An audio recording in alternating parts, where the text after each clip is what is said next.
मित्रांनो नमस्कार. मी डॉक्टर पंकज राणे पाचोरा येथे नारायणी आयुर्वेदिक पंचकर्माच्या माध्यमातून रुग्णसेवा देत असतो. मित्रांनो सध्या पावसाळा ऋतू चालू आहे आणि या पावसाळा ऋतूमध्ये जे आहे सकाळी सकाळी खूप पेशंटना असा त्रास होत असतो किंवा अक्षरशः उठणं होत नसतं.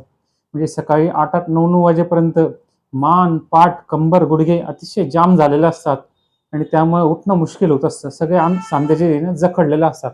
असा प्रसंग सध्या फार येतोय. कारण काय झालंय, पावसाळा तर आहे पण त्यात आर्द्रता जास्त आहे. म्हणजे कंटिन्यू पाऊस असला की वातावरणात आर्द्रता येते आणि अशा आर्द्रतेमुळे जे हे सांधे जखडणं अंग जखडणं हा जो प्रकार आहे हा खूप जास्त आढळतो.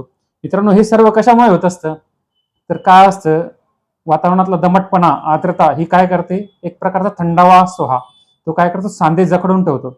आणि सांधे जखडल्यामुळे काय असतं, सकाळ झाली तरी सुद्धा जोपर्यंत अंगातली उष्णता वाढत नाही किंवा वातावरणातली उष्णता वाढत नाही, तुम्ही हालचाल करत नाही, तोपर्यंत सांधे मोकळे होत नसतात. आणि अशा वेळी अक्षरशः 9-10 वाजून जातात बरेच जणांना किंवा दिवसभर अंग दुखत असतं. आणि मग जशी जशी उष्णता वाढते तसं तसं सांधे मोकळे होतात, जॉईंट फ्री होतात आणि मोकळेपणा येत असतो. मित्रांनो त्याचं दुसरं आणखीन एक कारण ते म्हणजे आंतरिक उष्णता कमी असणे. आपल्या शरीराची टेम्परेचर असतं, तापमान असतं, ते काहीतरी ठरलेलं आहे. त्या तापमानाच्या वर गेलं तर आपल्याला ताप येतो आणि त्या तापमानाच्या खाली गेलं तर आपले शिवरिंग म्हणजे थंडपणा आपल्या शरीराचा येत असतो किंवा शिवरिंग म्हणजे हातपाय कापत असतं. अशा पद्धती याला आपण शरीराचा थंडपणा असं म्हणूया. तरी सफिशियंट उष्णता न तयार झाल्यामुळे काय असतं, शरीराचं तापमान व्यवस्थित मेंटेन होत नाही आणि त्यामुळे सांधे जखडतात. हे याचं सगळ्यात प्रमुख कारण आहे. आणि हे सगळं कशामुळे होत असतं, तर बऱ्याच जणांना आम्ही बघतो ज्यांना पोटाची तक्रार असते. मित्रांनो काय आहे, आपला अन्न ऊर्जेचा स्रोत जो आहे ते अन्न आहे. अन्नाशिवाय दुसरा ऊर्जेचा स्रोत नाही.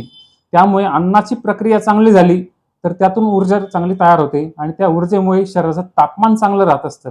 मग अशा वेळेस काय असतं, बऱ्याच जणांना पोटाच्या खूप तक्रारी असतात.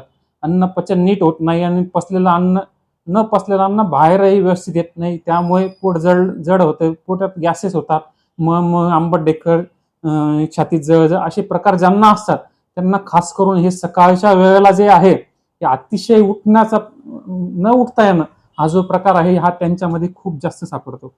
तर मित्रांनो काय करायचं आहे, याच्यामध्ये जे आहे काय 2-4 गोष्टी जर तुम्ही सांभाळाल तर तुम्हाला खूप छान रिझल्ट मिळू शकतो.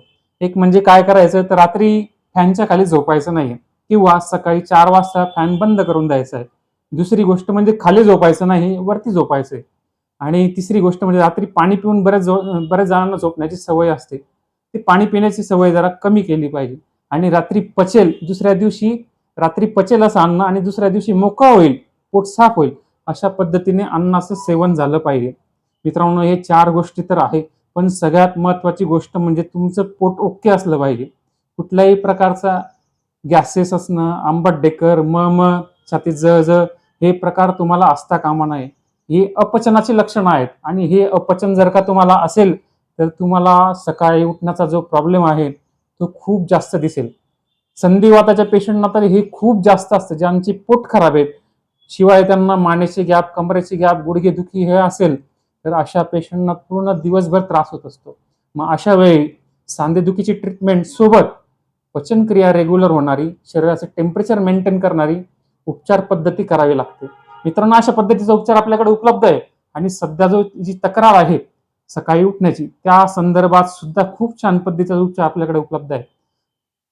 आपण स्वतः, मित्र परिवार, नातेवाईक कोणीही या आजारापासून त्रस्त असाल तर निश्चित आमच्या दवाखान्याला भेट द्यायला सांगा. आमचा पत्ता आहे नारायणी आयुर्वेदिक पंचकर्म हॉस्पिटल, डॉक्टर पंकज राणे, कृषी उत्पन्न बाजार समिती कॉम्प्लेक्समध्ये, वडसा मजला, पोलीस लाईन समोर, Badgaon road, Pachora. Mobile number असेल 8788 65 89 41 आणि वेळ असेल सकाळी 11 ते संध्याकाळी 6 पर्यंत. धन्यवाद.